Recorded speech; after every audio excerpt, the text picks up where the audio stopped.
Selamat siang Ibu, perkenalkan nama saya Firamita, saya yang bertugas pada hari ini. Ya, ada yang bisa saya bantu? Ini saya kan anak pertama, saya baru 25 tahun. Saya belum pernah melakukan perawatan pada bayi. Dia kan baru 1 hari, kami kan udah mau pulang. Jadi Ibu belum mengerti cara perawatan bayi baru lahir lah ya Bu ya, karena masih anak pertama kan ya? Iya. Ya, sebelumnya nanti saya akan menjelaskan ya Bu ya, mungkin sekitar 30-an menit lah, ya paling lamanya atau enggak 15 menit. Sebelumnya namanya siapa Bu? Nama saya Ibu M. Umurnya berapa? 25 tahun. Oke, ini anak pertama ya? Iya. Ya, jenis kelaminnya apa Bu? Perempuan. Oke, nanti sebelumnya nanti saya akan cuci tangan dulu, Ibu tunggu di sini Bu ya.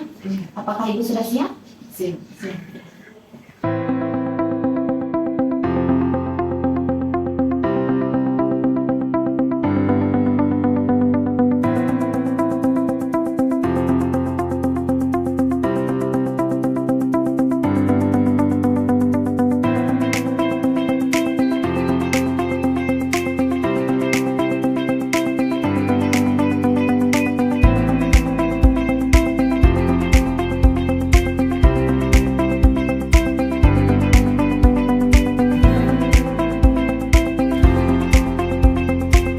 Oke, baik Bu ya. Sekarang saya akan memberikan pendidikan kesehatan tentang perawatan bayi baru lahir ya Bu ya.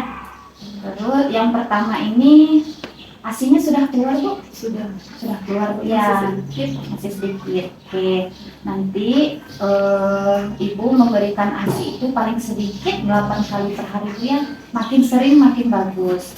Karena ASI ini sangat baik buat pertumbuhannya, di sana sudah lengkap buat vitamin, pokoknya semua zat yang dibutuhkan oleh bayi udah ada di ASI Bu ya. Ibu udah tahu ASI eksklusif Bu?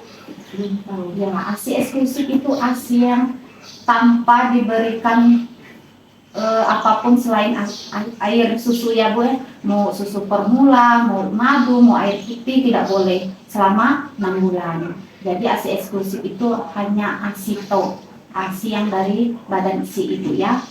Terus nanti sebelum diberikan ASI, ibu harus bersihkan dulu putingnya sekitarannya pakai lap kering, lap hangat dulu, dipakein air hangat, habis itu lap kering baru diberikan ke bayinya. Kecuali ibu memang di rumah aja, nggak kemana-mana, nggak jadi masalah. Takutnya ibu keluar bekerja ataupun berkeringat ya.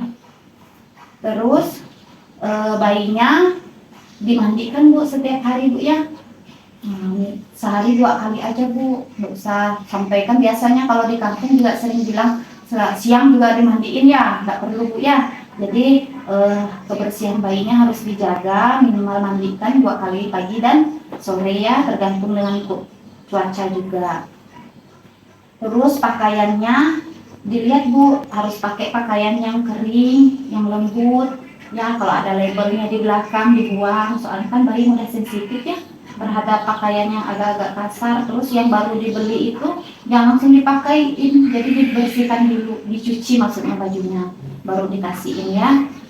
Terus pastikan juga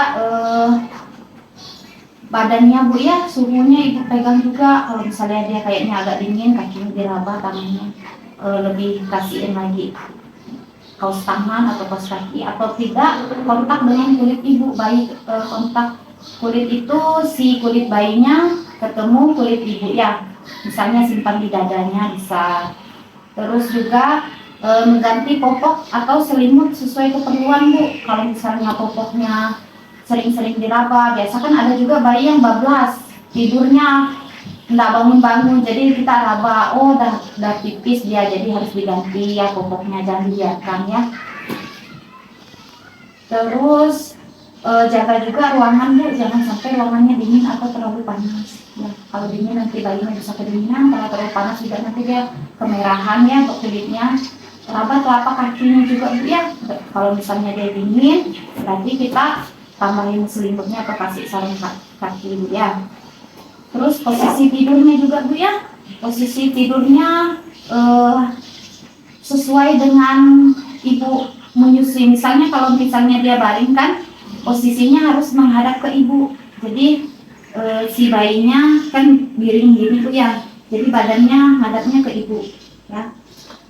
Terus sebaiknya bayi tidurnya bersama ibu ya, dengan di bawah. Kalau misalnya ruangannya terbuka, lebih baik pakai kelambu, jangan pakai obat mulut Bu ya, karena asapnya sangat berbahaya bagi bayi. Terus posisi yang baik buat bayi itu terlentang sama miring Bu ya. Kalau misalnya dia tengkurap, tidak boleh, tidak dianjurkan, karena apalagi kalau tidak diawasi terus menerus. Lebih bagusnya terlentang atau miring kiri atau kanan Bu ya. Terus ini saya juga menjelaskan tentang perawatan tali pusat Bu ya. Ini kan tali pusatnya masih ada Bu ya. Ini nanti itu sebelum ibu melakukan perawatan tali pusat, jangan lupa cuci tangan dulu Bu ya sebelum memegang tali pusatnya.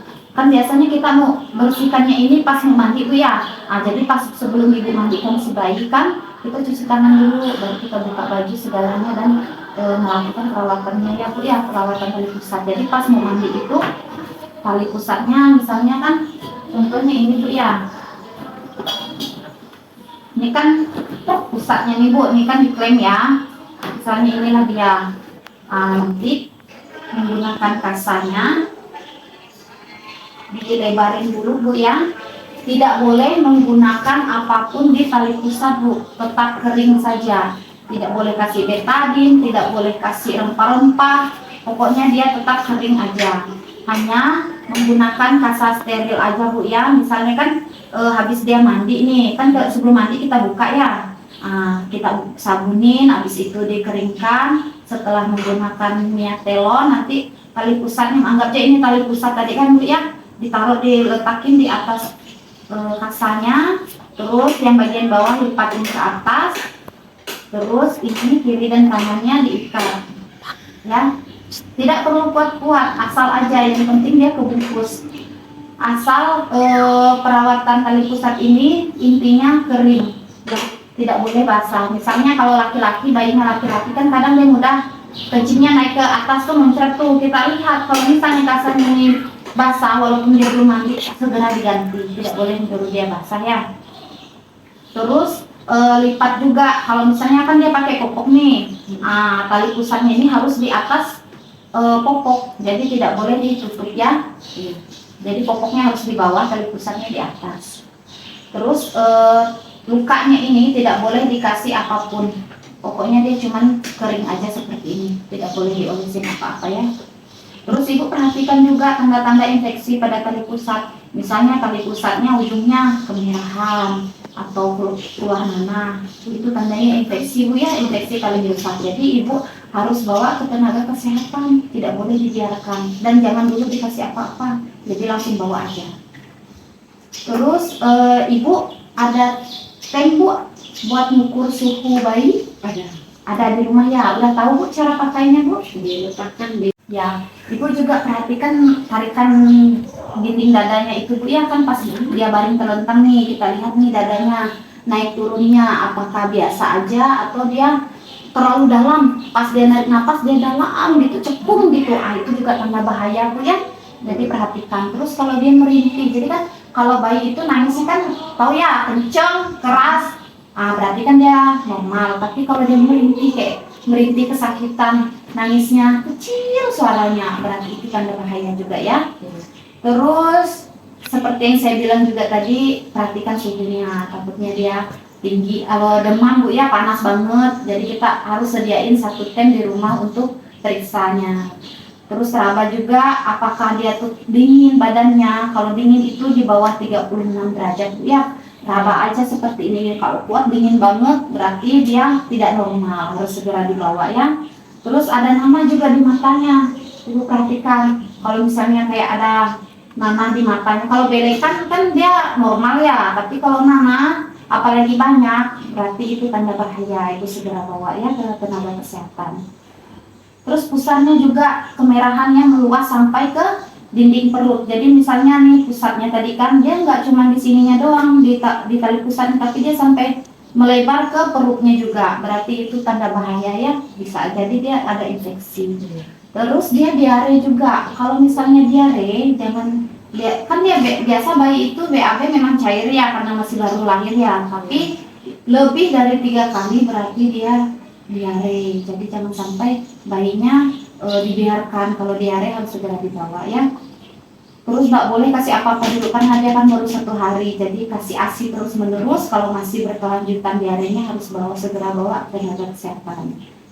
Yang terakhir bayinya tampak kuning. Kalau misalnya dia kuningnya cuma di tangan, di kaki, terus ibu jemur setiap pagi menghilang, oh berarti itu masih normal bu ya, nggak jadi masalah. Tapi kalau kuningnya itu sampai seluruh tubuh dan sudah dijemur juga, sudah diberi ASI tapi tidak reda-reda kuning, masih tetap kuning, berarti itu tanda bahaya dan ibu segera bawa bu ya. Biasanya itu dalam 1 minggu, 7 hari itu dia biasanya ada kuning, cuman kalau dia balik lagi itu normal. Cuman kalau dia tidak balik ke warna kulit yang biasanya, berarti dia tidak normal. Ini beberapa penjelasan dari saya. Sebelumnya ada pertanyaan bu? Cukup bu ya, berarti nanti semoga di rumah ibu bisa melakukan perawatan bayi baru lahirnya dengan baik bu ya. Nah, sambil berjalan sambil belajar juga. Kalau misalnya ada pertanyaan atau ibu misalnya kurang jelas ataupun lupa, boleh tanyakan ke saya ya. Oke, sekian ibu, terima kasih ya. Selamat siang.